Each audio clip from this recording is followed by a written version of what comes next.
And I'm going to go back to, we talked to our friends, Charles Bishop and Neely. They follow Jackson State football and having dinner with them. I mean, they said this team feels like nobody can score 3 times on them. 3 times. He didn't say if it was 3 field goals, 3 touchdowns. Prairie View has scored twice. Touchdown, field goal. That's how good this defense is. And, whoa, they are as good as advertised. 4th best in all of FCS. It got to get to the point where whoever we're doing the broadcast that week of the game, they're going to have to sit down with y'all because y'all know us better than everybody. Sure. And y'all know some of the inside stuff we do. That I may not tell them because I don't trust them. But sure. Trust us. Okay. Trust y'all. We appreciate that. We trust. appreciate that, Coach. Much love, baby. Are you ready for an upgrade? Then come see what we have to offer at the newly renovated Cadillac of Jackson. You'll be able to browse our wide variety of pre-owned vehicles with great prices. Plus, we've also got Cadillac certified pre-owned vehicles that have been tested, inspected, and ready to go. Our team is here and excited to help you with any of your vehicle needs. Visit today and find your next pre-owned vehicle at the brand new state-of-the-art facility at Cadillac of Jackson, Mississippi's exclusive family-owned Cadillac dealer. Hey, it's Warren Sapp, number 99 in your program, number 1 in your heart. Whenever I look for Jackson State or Coach Prime information, I go to the Pregame Show.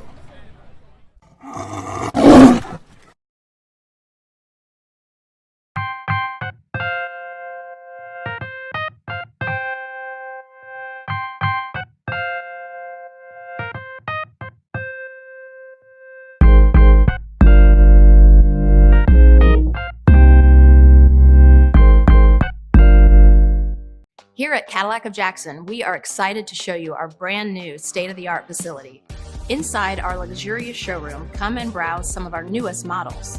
When you purchase a new or certified pre-owned Cadillac, we'll have it detailed and waiting for you in our beautiful delivery bay. We've even designed a comfortable waiting room with free Wi-Fi to use as needed while your vehicle is being taken care of by one of our certified technicians. Visit today and find your next vehicle at the newly renovated Cadillac of Jackson. Okay, so how long have you been coming to Stan's? Since 1987. I've forever loved Stan's Burgers because the people, they're real people. They help the community and their family own and operate. And the food, the quality, and service has always been phenomenal. And anywhere I'm at, I always recommend people to them. It's great food and you get enough love for your money. If you need a good place to eat and you want a good environment to support the community and support the effort of the Jackson community, I recommend Stan's Super Burger to you because, like I said,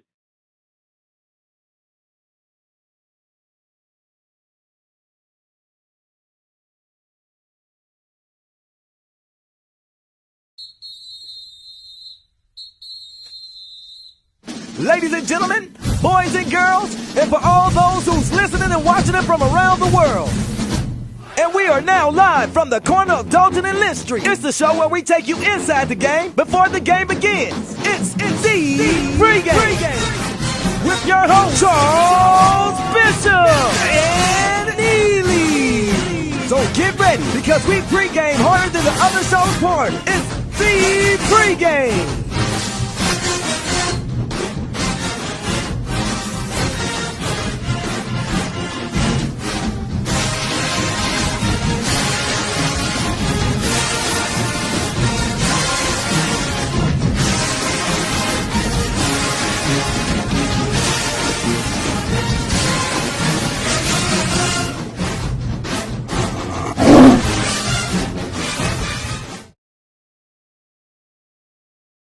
So I was saying that monsters are such interesting people. And welcome in to the midweek edition of the Pregame Show. It's Bishop, it's Neely, it is SWAC Championship Week. Jackson State versus Southern, 11-0. Jackson State taking on the Southern Jaguars this weekend.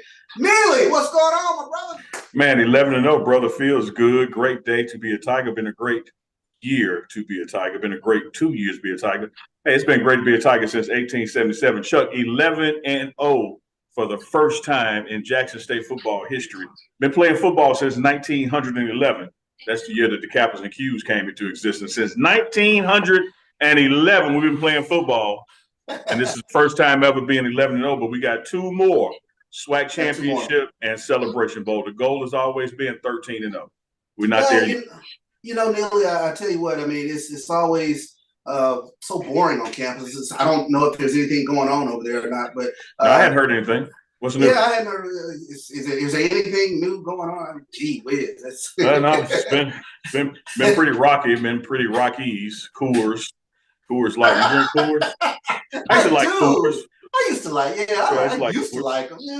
Yeah. Colorado. Oh, you talking about Colorado? Yeah, man. A lot of stuff flying around about Colorado and other places, man. It's just been, this is as I've said before. You watch American Gangster, and Frank Lucas goes to see the Don, and he talks about they were shooting at me, and he said, "Frank, your success took a shot at you. What are you gonna do? How are you gonna kill it? You're gonna become unsuccessful." Right. This is what happens with success. When you have success, when you win the conference championship last year and go undefeated, when you go undefeated on the entire season this year, go back to a SWAC championship, the phone is going to ring. People are going to come after your guy. We're just not used to being in a space where people come after your guy. I think it's okay for people to come after your guy. It shows that you got something that other people want. It shows that you have something valuable that other people want. And it is sort of a bit of a new space for our Jackson State fan base. Not quite exactly sure how to react to it, all the rumors, all the innuendo. But, I mean, like you said, success took a shot at our guy. It is what it is. It is what it is, man. I tell you what, man, I'll be honest with you, Chuck. This is we're Jackson State guys. We love 1400 Lynch Street. But I have been little dismayed at some of the comments I see just on the rumors of people who swore up and down that they were, Coach Prime supporters, and just at the rumor that he may be listening to other people. Oh, I knew he wasn't worth nothing. Look at this, look at that. Like, come on, y'all. like, no. What does a man have to do? Like, he comes here, almost loses his life, almost loses his leg, does lose 2 toes, bring his kids here. And just because somebody is making an offer to you, you want to start saying he ain't worth a damn if you take it or listen to it. Come on, y'all. Come on. Let's pump our brakes. Let's pause. Let's take a deep breath. Let's, like Aaron Rodgers said, RELAX and relax. Yeah. I have been around Coach Prime on a daily basis, been around him all this week, and I can tell you, man, his singular focus is this Saturday's game against Southern and winning the SWAC championship. Another SWAC championship. We're going to deal with all the other stuff when it's time to deal with it. But for folks to say that somehow he's lost focus or somehow he was here for the wrong reasons, just because there are offers out there, you're just not used to having something that other people want, I guess. and I think that's one thing that we have to point out is, this team has had a remarkable ability to block out whatever distractions that might be going on. I mean, my God, cameras are constantly on this team, and 11-0 has been the result. So focus has not been an issue. I'm not worried about the focus part of it. No, absolutely not. And we're going to bring on our first guest in a little while, and he's going to be able to talk about that. He is a player. Aubrey Miller Jr., Defensive Player of the Year, is going to be joining us in this first segment. But this team is focused, man. So people out there who are saying this outside noise about Coach Prime and other offers may be distracting or taken away. I was at practice today and practice all this week, including Sunday. Like, these guys are locked in and trying to get it done. And like you said, Chuck, they are used to noise being around. They're used to outside noise being around. They're used to distractions, and what may throw some chemistry off on another program has no impact here, because these guys are bought in and locked in and dedicated to a 13-0 dominant season, and they're now 2 steps away from that, and nothing is going to take them off that message and that mode, including rumors about potential job offers. No doubt, man. Well, I'll tell you what we're going to do. We're going to take us a quick break here on the Pregame Show. We're going to come back and we're going to talk to the SWAC Defensive Player of the Year, Aubrey Miller Jr. Stay tuned. Are you ready for an upgrade? Then come see what we have to offer at the newly renovated Cadillac of Jackson. You'll be able to browse our wide variety of pre-owned vehicles with great prices. Plus, we've also got Cadillac certified pre-owned vehicles. Hey, it's Warren Sapp, number 99 in your program, number 1 in your heart. Whenever I look for Jackson State or Coach Prime information, I go to the Pregame Show.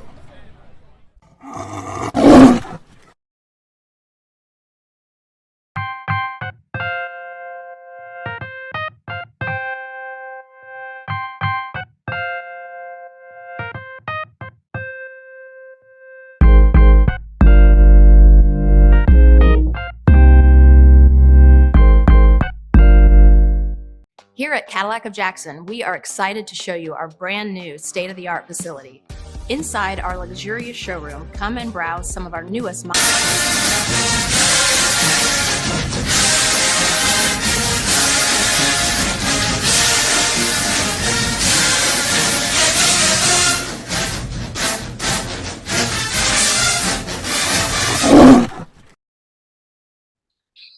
And welcome back to the pregame show. It's Bishop is Neely, and it is an honor to bring in the 2022 SWAC Defensive Player of the Year, number 45 in your program, number 1 in your heart, Aubrey Miller Jr. Welcome into the pregame show, sir. Thank you for having me, man. Man, hey, go ahead, Chuck. No, you go right ahead, Chuck. No, I mean, it has been a tremendous season. Me and Neely, we were talking about the focus that you guys have. You guys are on a mission. Fans, rightfully they will worry, with regards to everything that swirls around this team, whether you guys are locked in. But just talk to, in that regards, how you guys have been preparing for this week. First off, we're ignoring the hype. We're ignoring everything, the outside noise that's going on. And we just want to make sure we keep the main thing. Let's get another championship for the university. Just represent ourselves, and we're just going to keep building the resume, man. That's our whole thing. And we know that we came here for one goal, and that's to make a change, and that's to make history. So we're going to keep building on that. Aubrey, I know that, you don't do it for the individual stats or accolades. Like you just said, you're here, to win another SWAC championship and close it out with that Celebration Bowl. Having said that, your numbers are what they are, and you did get Defensive Player of the Year for the entire conference for the SWAC, also a Senior Bowl invite. A lot of our fans in the comments, when they look at segments that you've been on in the past, doing some of the produced content, they just comment about your growth from that first season of Coach Prime documentary to now. When you look at your personal growth, whether it's the numbers on the field or just you as a person, what is Jackson State and playing under Coach Prime meant to you in that regard? It really just showed me doing it for others. And not doing it for myself. When I was doing it for myself, yeah, I had a couple of accolades and things like that. But when you start doing it for others and start doing it for the guys that's under you, start doing it for the guys that's around you and above you, the accolades just start coming natural, and it's even bigger. And so it's like when you're feeding to other people, good things come back to you. So I just try to make sure I keep that same chip on my shoulder. And also, the what I want to say, the adversity that Jackson's been through as a whole has really humbled me. Not just the school, but the city as a whole. The people around, from the water to the electricity to it's a whole lot of things. You and I both know that happened in Jackson. So a lot of that has humbled me, and it really made me not take things for granted. As far as with the team or how we persevered through adversity, all that comes a long way, and all of it comes as one. So I just make sure I take that on, man. Just keep pouring into these younger guys, and hopefully it leads to them doing the same thing. Aubrey, you are right in the middle of the chaos of this number 1 defense in the nation. But, talk a little bit about what Coach Andre Hart, linebackers coach, and Coach Dennis Sermon, they have just poured into you guys over there on the defensive side of the ball. It's all about discipline. Discipline is the main thing. Linebacker group is what we say is the number 1 group. And, we run the whole defense. We got to give calls. We got to make sure we get the D-line set up, echo the calls to the safety. So, just being disciplined, make sure we keep our hands, feet, and eyes all in the same place. Make sure that we're doing the right things, man. And as far as with the plays and Coach DT, we already know that they come from the league. Coach Hart, which hasn't, he understands his role, and he makes sure he pours into us as well. Not take things for granted, not being emotional, making smart plays, doing the small fundamental things, and make sure that we execute those things. So, he's came a long way as far as teaching us and helping us grow as well. Aubrey, and Chuck, y'all just talked about Coach Hart, and I had a sit down with him just the other day, and I want to take a moment and pour into him and tell you something, Aubrey, we talked about. And I told him, from my estimation, and this was, after we had learned that, Aubrey, you were Defensive Player of the Year, and I told him, I said, Coach Hart, you got to recognize, Jackson State historically has been LBU, but this linebacker unit has so much depth and so much talent that when you guys are able to change pieces, and Aubrey plays on special teams, and JB can fill right in, there's just so much depth and talent out there that I think as a unit, is literally the best unit in conference. When you look at Southern's defense, or Alabama State may have a defensive player here or there, but as a unit goes, the linebacker unit, the linebacker room at Jackson State, the depth, the talent, the sacrificing for each other, and playing time has just shown the numbers. You know, it was, Chuck, a couple of games ago, man, you had probably 3 linebackers with double-digit tackles. Yes, you know, yes, it did. where in the world does that happen at? And Aubrey, I want to ask you this specifically about your role in that. A lot of those younger guys look up to you and have adapted your workout plans and being at meetings on time and try to match your hours in the film room. How does it keep you encouraged to know that others are modeling their game off of you? I mean, because it's all in the positive aspect. So just seeing the steps that they're doing is shows a lot of professionalism within that. And just knowing that I was involved in that just is very heart feeling, you know. And another thing is, I mean, these guys are never, what I want to say, you think of the word selfish. You know, you never see that within them. Coach Hart even important to us, you know, about the playing time and little things like that, man, that how much depth we have in that group where it's hard for him to start the same too. You get what I'm saying? So, and just to see them, man, they come in, they smile every day. We watch the same film. We see the same keys. We learn from each other. I'm not going to say that they just learn from me. I learn from them as well. Even though they're younger than me, they see things I don't see. I see things they don't see. You know, certain techniques they use that I don't use that I maybe can use the next time I get into a game. So it's a lot of things that they pour into me as well. But just seeing the things that they do after what I do, I mean, it just, you can't really just look at it as a bad way because as long as I'm doing positive things and they come right behind me doing it, I just know they're going to be great. And it's all about feeding it to the next man. So I know they're going to be able to feed into the next man as well. Aubrey, we know you have a short on time, and we wanted to make sure that we got you in and talk to you tonight. But, you know, you guys had such success against Southern the first time you played them. A lot of fans would take a look at it and like it's hard to beat a team the second time around. But what are some of the keys for you in terms of what the defense has to do to keep this Southern offense at bay? We're going to get out the ball fast. We're going to make sure we get out the ball fast. We're going to be very violent, just like the first time. We're going to make sure we stop the run. That's one of our main keys. We're going to prevent points. If they don't score, it's kind of hard for us to lose. You know what I'm saying? So we're going to make sure we prevent points. We're going to make sure we smack them in the mouth. And we're going to make sure we keep our foot on their necks the whole game. It's really easier said than done, but we're going to make sure we show it this come Saturday. No doubt. Aubrey, we're going to let you get out of here, man, because I know you are a filmaholic and you want to watch some Southern film and get ready for Saturday. But my final question to you before we let you go, you know, there are a lot of things that go and there are a lot of things that stop. And I just literally want to ask you, man, in your professional opinion, does this shit ever stop? This shit never stop. This shit don't stop and will not stop. You know what I'm saying? It's a whole lot of stamina within this. Stamina gang. Stamina gang. This shit don't stop. No doubt, man. Aubrey, man, we appreciate you coming on the Pregame Show, brother. And as always, look forward to seeing you this weekend and looking forward to the W, brother. Yes, sir. Thank you. I appreciate y'all. Y'all already know. And again, this shit do not stop. Stay tuned. 4-5. There he is, 4-5. We're going to take another quick break. That was Aubrey Miller Jr., SWAC Defensive Player of the Year. We'll be right back here on the Pregame Show. Hey, Chuck, before we go to that break, let them know who's coming up next. It's John Grant from the Celebration Bowl. John Grant from the Celebration. Yes, indeed. Looking forward to it. We'll be right back. Okay, so how long have you been coming to Stanford? Since 1987. I forever loved Stansburg because the people, they're real people. They help the community and their family own and operate. And the food, the quality, and service has always been phenomenal. And anywhere I'm at, I always recommend people to them. It's great food, and you get enough love for your money. If you need a good place to eat and you want a good environment to support the community and support the effort of the Jackson community, I recommend Stamps Superburger to you because, like I said,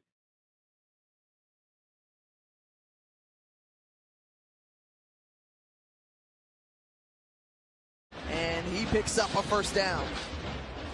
And I'm going to go back to, you know, we talked to our friends, Charles Bishop and Neely. They follow Jackson State football and having dinner with them. I mean, they said this team feels like nobody can score 3 times on them. 3 times. He didn't say if it was 3 field goals, 3 touchdowns. Prairie View has scored twice. Touchdown, field goal.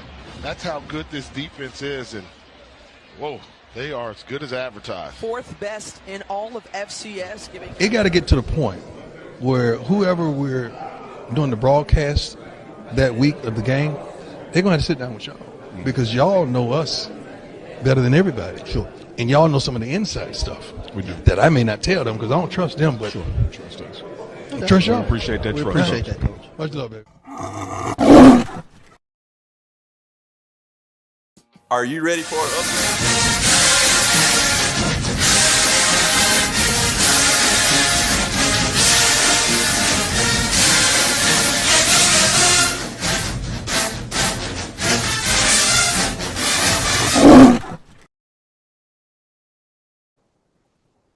And welcome back to the pregame show with Bishop and Neely. And of course, we have with us one of the power brokers in college football, especially within HBCU football. He is the executive director of the Celebration Bowl. John Grant, welcome to the pregame show. Man, I am so delighted to be here with, these superstars tonight. You guys really make me feel special with this invitation. So thank you for having me. Well, we appreciate you being here. John, we're at this real inflection point where a lot of eyes are on HBCU football, taking a look at the Southwestern Athletic Conference, taking a look at the MEAC. But from your vantage point, this has to be a phenomenal time to really be watching HBCU football right now. If I were to say, and I'm somewhat of a historian, but I would say that this is probably the greatest time ever in the history of HBCU football and athletics. And I say that from the vantage point of we have never had as much visibility on our programs as we have today. An example that I will give, I'll talk from the ESPN perspective. In 2015, we were televising 35 games. This year, we broadcast over 155 from the ESPN platform. That doesn't count what, the additional programming agreements that the SWAC has with HBCU Go and other programs, as well as what the MEAC has with Flow Sports and others. So the exposure and the access to our programming now in HBCU athletics has never, and I will say that never, been at this level. It literally is changing the game. Wow. John, let me throw some stuff your way before I hit you with something. One, I want to, again, thank you for coming on the program tonight, but also just thank you as an HBCU alum, as a supporter in this space for the work you do with the Celebration Bowl. With ESPN, having a person in the room, a person of your caliber, is a first-class event, and we're not looking ahead to the Celebration Bowl. We have a game this weekend. You always invite the champions, the MEAC champion and the SWAC champion. But it was timely to have you on because things get busy after this week as you gear up for that event in Atlanta. What does it mean for you in the Celebration Bowl for folks to understand that you may have two teams from the SWAC and the MEAC, but this is just a cultural event, and that everyone should be coming to celebrate in Atlanta the champions from these two historically Black conferences? And that is a great question, Neely, and it's an appropriate one. I would define it this way. Just think Super Bowl. We have a Super Bowl, our Super Bowl, and that's literally what it is. And when I approach people, I'll ask them this question. If I were to walk up to you and say to you, I have 2 tickets to the NFL Super Bowl, will you ask me who's playing? Or will you just accept them? 100% of the time, they'd be, absolutely, I would accept them. Well, if you will do it for that, then you should do it for this. Because in this case, we have the opportunity to, as we are together, building a platform second to none. And I will say that across all the bowl, I have the great pleasure of working with some wonderful people who run some outstanding games. Neely, I have the person who runs the Rose Bowl sitting next to me at a bowl meeting, and he looks at me and leans over and says, John, you guys are overachieving. We never anticipated that the Celebration Bowl would be what it has become. And to have a response, I smiled and I said, look, thank you for the compliment, but imagine where we'll be when we're 103 years old. Yeah. Wow. Yeah. Yeah. Imagine that. We're only 7. Yeah, we're a baby in this space. Mm-hmm. So it's a great opportunity, and seeing it from this vantage point, all of us, and starting with you guys, what you do with your program is absolutely phenomenal, and it's needed. We have to have people like you and others that are carrying the water in this space to help get us to where you just outlined as a place we need to be. Well, John, let me tell you this. There's two things going to get done on the pregame show between me and Chuck. One of us going to carry water and somebody going to chop wood. We're going to do our part. Now, you got two jobs at the fort. Somebody got to chop wood, somebody got to carry water. Let me follow up on something, because you talked about literally the infancy of the Celebration Bowl, particularly compared to the granddaddy of them all, the Rose Bowl at 100+ years. Sometimes our fans out there, when their team doesn't make it, they talk about how, the celebration format should be changed. It should be the best two teams in HBCU land, no matter what conference they're from, even if from the same conference. How open to you as executive director, or do you see any changes coming on the horizon, or is this blueprint the model you want to stick with for some time to come? Look, when teams don't make it to the Super Bowl, I don't hear anyone talking about, well, you need to change the model. People want to see the champions. Yeah. Fortunately, the way that the Celebration Bowl is legislated now with the NCAA is that we have the champion from the MEAC versus the champion from the SWAC. That's the way it is on the books. And when you have a national championship game, you have the people who have the absolute best records. This is not number one against number two. It's one against one. Mm-hmm. Now, would there be the opportunity to create formats down the road sometime in the future? Again, that has to be legislated, because you're getting into postseason play, and that requires legislation from the NCAA to allow, maybe a playoff process. I think that there may be some validity to that. But today, and we live in today, right now, the goal is from every coach in those two conferences is to get to Atlanta. And for those HBCUs that chose to go somewhere else, my hat's off to them. Play where you are. But if you want to compete, then the two conferences are the MEAC and the SWAC. Join us. John, let me tell you this, I'm taking shades off. I asked that question for the FAMU fans. Hey, FAMU, you heard it from the commissar himself. You want to go to Atlanta, win the SWAC. That's what it takes. John, I love picking your brain, and I wanted to ask this real simple question: is, as a fan base, how do we sustain this momentum, especially with regards to this excitement that's going on right now around HBCU ball? Look, we're in, let me first say, and I have to thank you guys and what's going on at Jackson State. Regardless of what,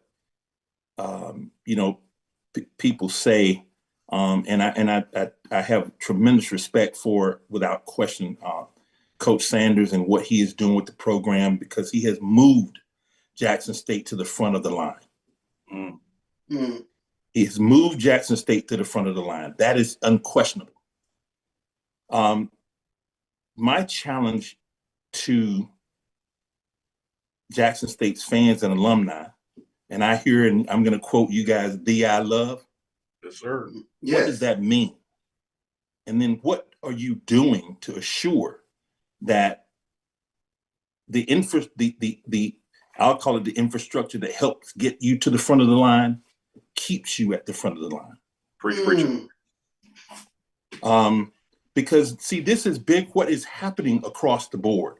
And the Celebration Bowl is a part of it. But what has happened at Jackson State with Coach Sanders and what he's doing, and how other coaches are inspired by what is happening, because everyone wants to win. And if you want to be the best, then you have to beat the best. Yeah. And right now, at this point, Jackson State is the best. It's unequivocal, and it's a fact. So everyone else is upping their game. And that's a good thing for all HBCUs across the board, whether you're Division I or Division II. So my question to the alumni at Jackson State, because, we all hear, the conversations about, will Coach Sanders leave? Will he stay, et cetera?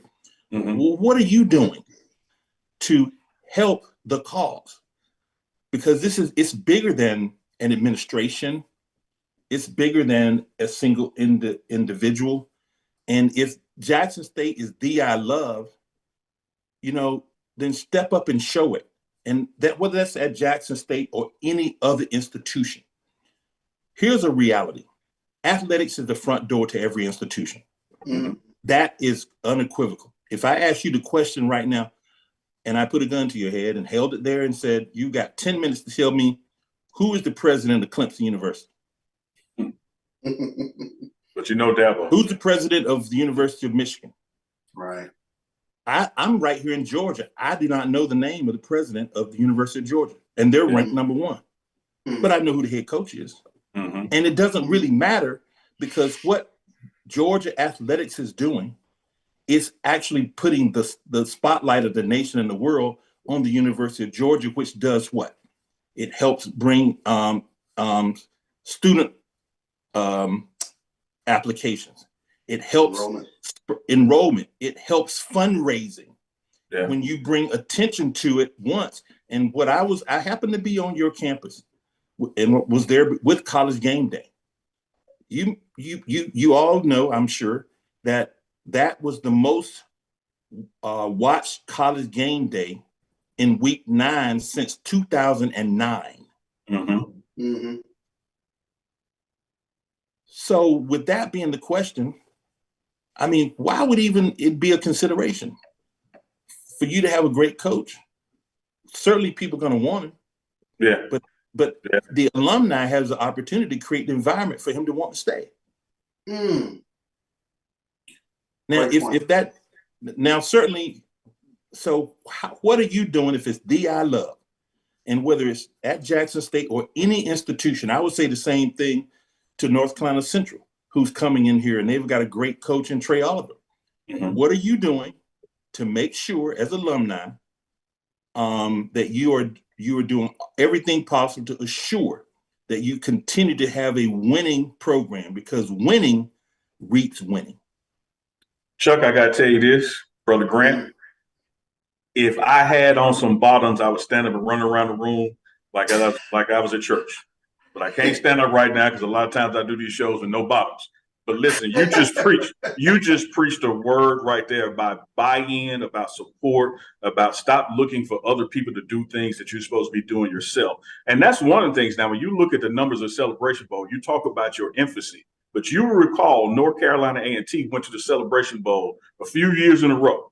Yeah. And because of that exposure, their enrollment skyrocketed because of the Celebration Bowl, because it is on national TV and all eyes are on it. And so the work that you're doing there to spotlight HBCUs, bringing those 2 champions to Atlanta and putting them on national TV, we have to harness that kind of energy and make sure it's not just about a football game, but this is to increase the philanthropy, to increase scholarships and endowments, to ultimately increase enrollment and grow these universities through athletics.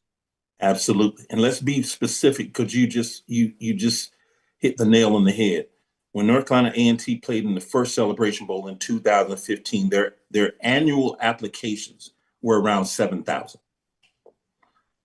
By the last game they played in 2019, going into 2020, their applications were 43,000. Wow. Now, what does that do? That allows them, with that many applications, to skim off the top. That means they could choose the best students, which in turn drove their average incoming GP. The entire university drives their GPA up. Mm-hmm. It increased their fundraising went up threefold and still holding over that period of time. State appropriation dollars went up. Why? Because they were bringing national championships to the state of North Carolina. If Jackson State were to win this week, and if Jackson State were to win the Celebration Bowl, they'd be the only national champion in the state of Mississippi. What does that do for the state of Mississippi? All of this exposure is for Jackson State and the state itself, but to bring home a national championship changes the game. Yeah. One final data point, and Drake University did a study, economists did a study on the return on investment of athletics to university institutions. And they went through a whole presentation on that. But one data point I remember, when Nick Saban came to the University of Alabama, their incoming freshman class comprised of 27% of the incoming freshman class were out of state students, paying 2.5 times more than in-state students. By 2016, he had won 3 national championships.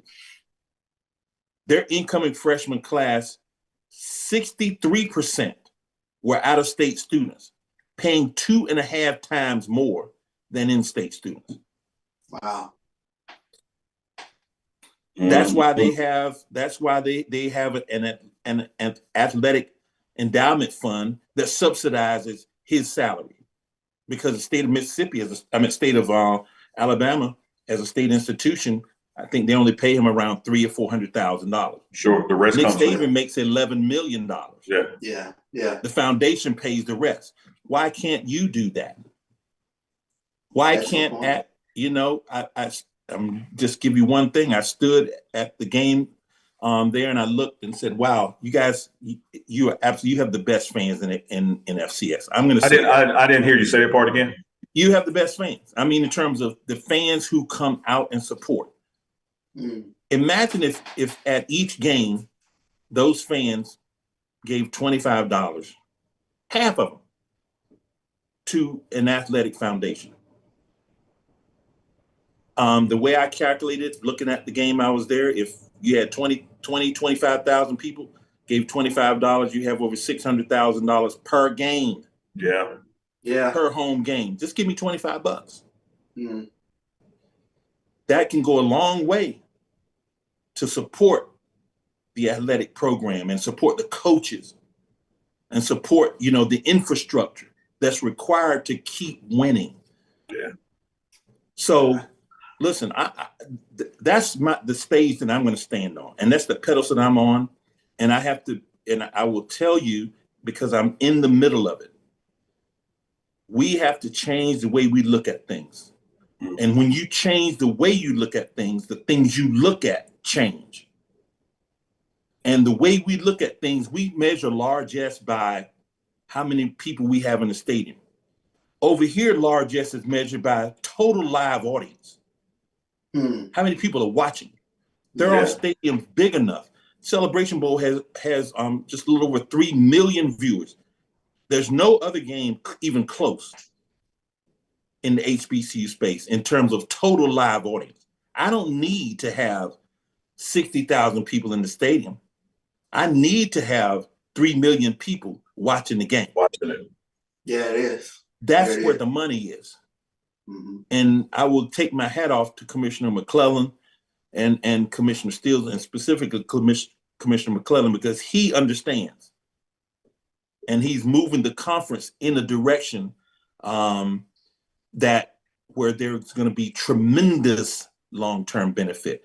But their institutions, the member institutions, have to understand it too. Agreed. You guys, I'm going to say this again, and I know he'll do what he has to do. I support any person that's taking care of his wife and family.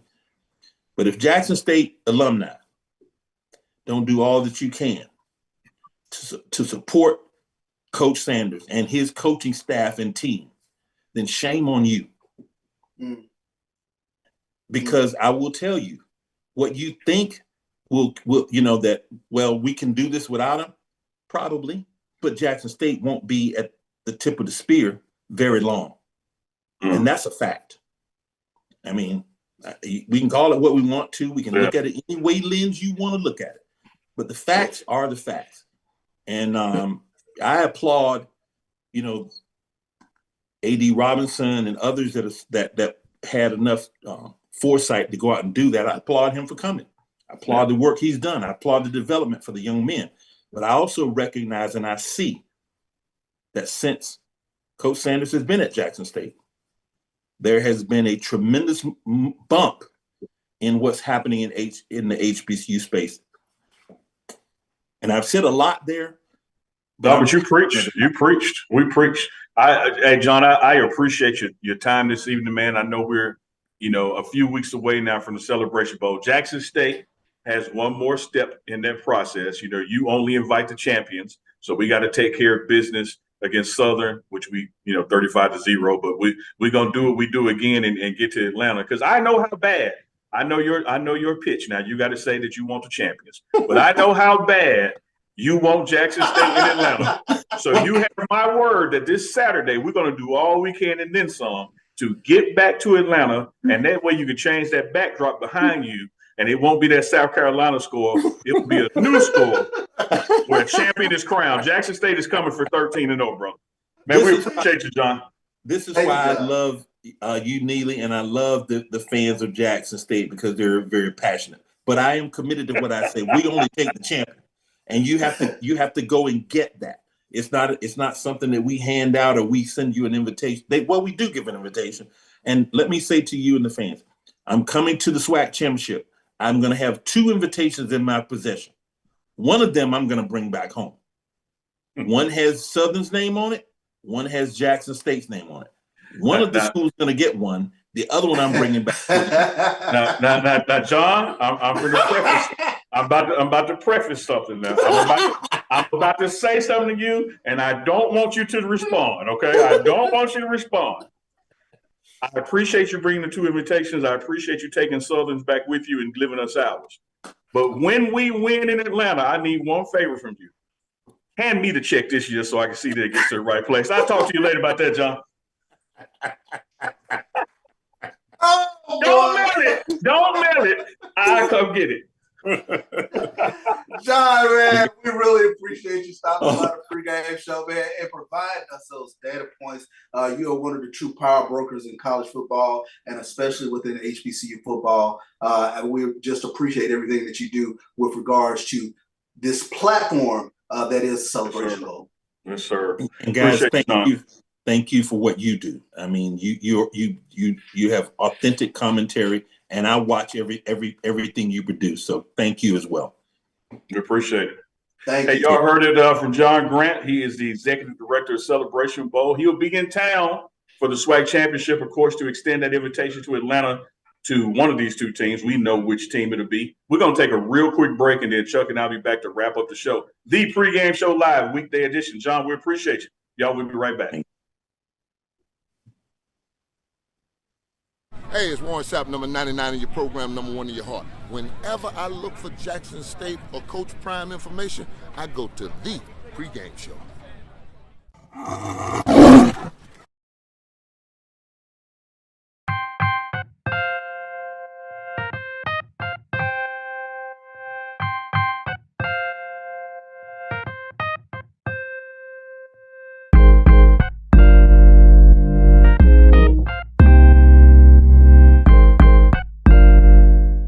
Here at Cadillac of Jackson, we are excited to show you our brand new state-of-the-art facility. Inside our luxurious showroom, come and browse some of our newest models.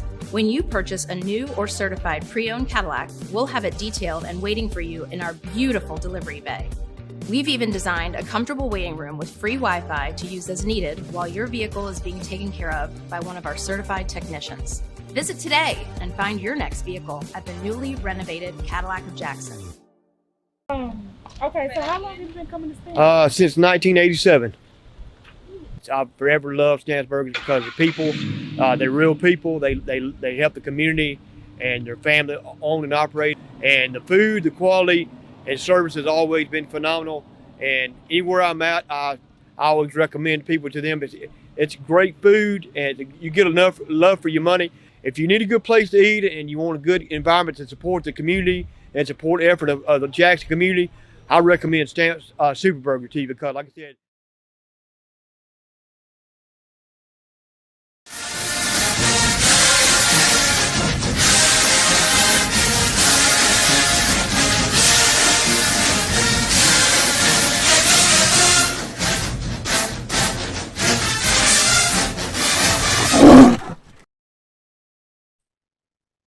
welcome back to the Pregame Show. Bishop and Neely here on the Black Collar Sports Network. We just had a tremendous word there from John Grant. Neely, you and I, we have literally grown up Jackson State football. He put some stuff out there with regards to our fan base, man. That was some important things to really get out there. Hey, man, you're entitled to your own opinion, but you are not entitled to your own facts. Facts are facts. When you look at the number of people that we put in a stadium, pre-prime, during prime, and if there ever is a post-prime, the numbers are the numbers, and we need to harness that synergy on game days to multiply that exponentially to donations to support the program. But I tell you this, Chuck, and I really want to pour this into our audience about John Grant. There's a great book out there by a fraternity brother of mine called The Spook Who Sat by the Door. And when you talk about John Grants of the world and that he is in the room at ESPN, because the Celebration Bowl is owned by ESPN, it's an ESPN thing, and he is the director of it. And you're talking about who owns ESPN, Disney. And so the magnitude of what's there to have a brother in that capacity that has the wherewithal to share insights and open doors and give advice and counsel to programs and what the media and the market space is out there looking for so we can exponentially get a return on our dollars. When he talked about programs and athletics being the front door, Chuck, I can't tell you nothing about the marketing department in Notre Dame, but I know Touchdown Jesus. I know those gold helmets because true. I know ABC and Keith Jackson calling the game growing up. Yeah. I mean, TV moves the needle, man. And now that we're entering into a space where we have allies and we can get HBCU games televised, and not just on major networks, but on streaming, platforms as well. The more people see it, the more people are going to like it, the more they like it, the more they're going to love it, the more they love it, the more they're going to give to it. And it's all about growing these bases, growing these enrollments, getting more students in. We are fortunate at Jackson State. We're fortunate at Jackson State, man. We got two front doors. We got the athletic programs and the Sonic Boom in the South. A lot of places don't have that. We got two marketing arms that regardless of what you come to JSU for, you see those two things before you get there. You're aware of JSU's football history and athletic history. You're aware of the Sonic Boom in the South, and it makes you want to get there. Again, Notre Dame, the gold helmets, Touchdown Jesus. You may go there and major in journalism, but journalism ain't what got you there. And so to understand the magnitude of that front door that is JSU athletics and that is Coach Prime in this era where we have Coach Prime and all that he's been doing these past 3 seasons, man, what a great time to be in the HBCU space. So hats off to John Grant for all that he's doing and for taking the time to be here tonight. No doubt. What a great time to be in this HBCU space. And an important point, the old business is no more. We are in this new space, and I started off this show saying we are at an inflection point with regards to eyeballs on HBCU athletics, eyeballs on Jackson State football, and it's important that we understand that and we harness it and we grow it. And it's important that we're honest about it too, Chuck. You and I were born into this, literally. Yeah. Our mamas and daddies wasn't together, but they did it after a football game, and that's how we got here. We were literally born into this. Jackson State has a rich history. Jackson State has been great, but we don't have to diminish the greatness that has occurred under Coach Prime by saying, but we've been that. No, you ain't been like this. You might have been that, but you ain't been this. This is a new plateau, a new peak, a new zenith we're approaching because the number of eyeballs that are on this market space of HBCUs, particularly Jackson State, and as John Grant put it, Jackson State being the tip of the spear, we have to harness these things and make sure that we're putting in infrastructures that outlast any person. And that's one of the things I said from day one about Coach Prime's arrival. All coaches leave. At some point, they leave. There's a lot of turmoil in the air now about, what if he goes? What are we going to do? Well, you're thinking that way because of missed opportunities. Thankfully, there are some things that have been done that he can't roll up that turf field if he leaves you. That's going to be out there. But you have to do more things like that. So whether you're Tennessee State with Eddie Robinson or Grambling with the Hugh Grant, no matter Hugh Jackson, no matter who you are, we got to start doing things in this HBCU space that outlast individuals and that are infrastructures toward increasing and growing enrollment. No doubt about it, man. Great place to put a pin in tonight's show. We got Southern. It is SWAC Championship this weekend, 11-0. It has been a historic year. I mean, when we take a look and go through this schedule, I mean, it is not like Jackson State has not faced adversity. at various points during the course of the season. But we've never seen 11-0. This is tremendous. And like we've talked about, we've grown up in this. We're born into it. It has been tremendous. Give me one take on what, stands out for you with Darcy this year. I got to give you more than one, because I got to go with the overall record, which is just a cumulative impact of everybody. Whether it's the media teams, whether it's the coaches and staff, the trainers, most Sims coming in, strength and conditioning, all the way up to Coach Brian, all the way down to whoever.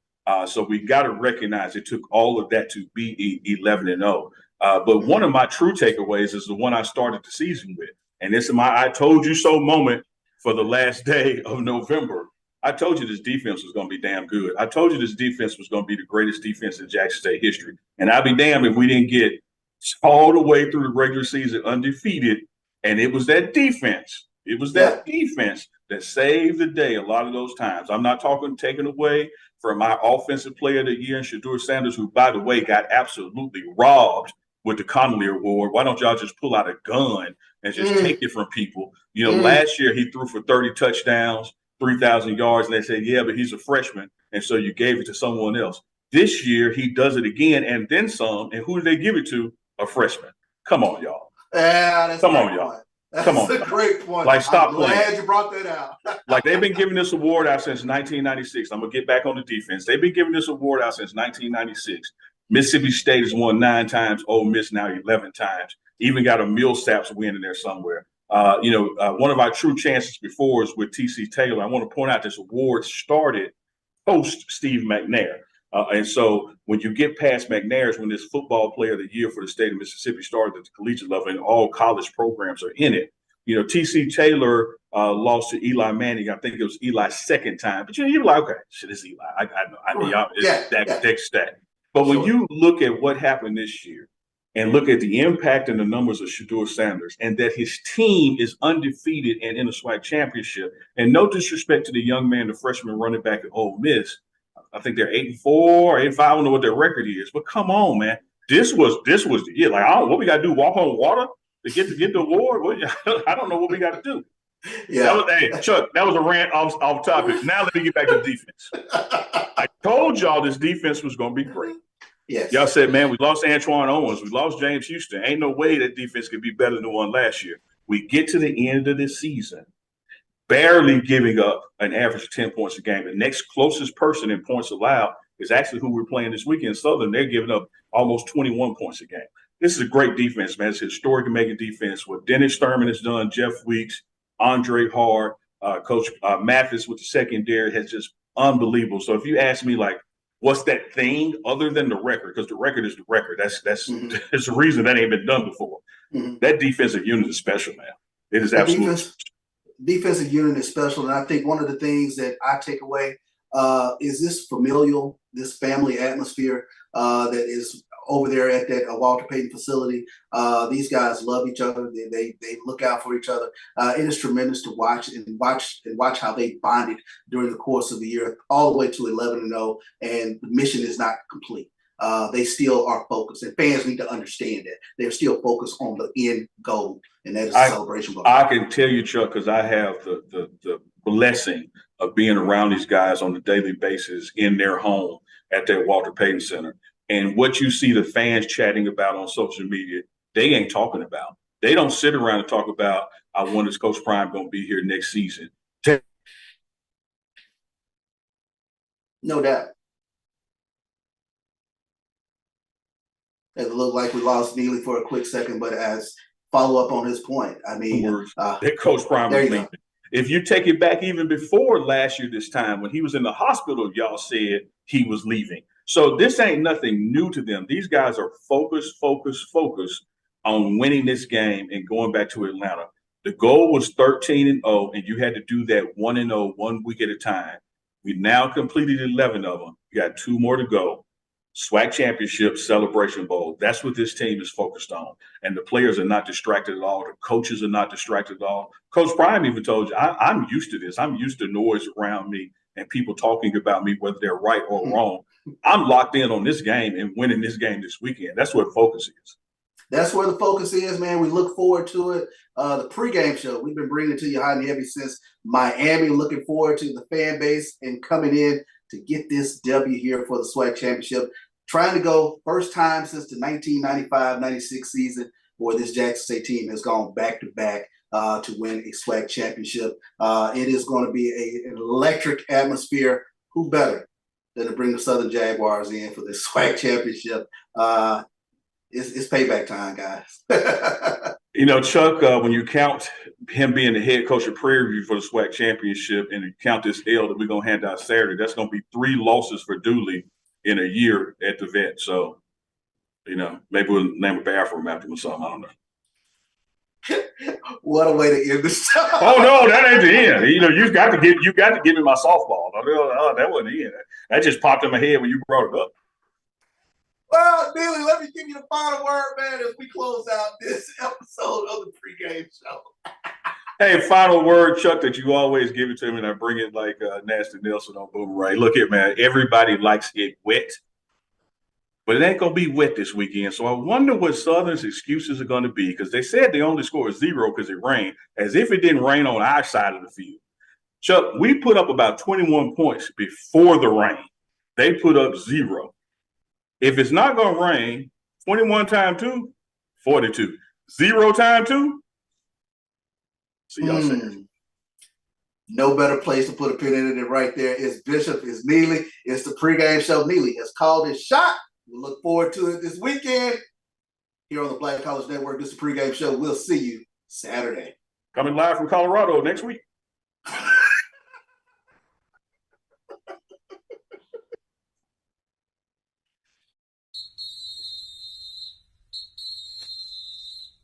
Ladies and gentlemen, boys and girls, and for all those who's listening and watching it from around the world.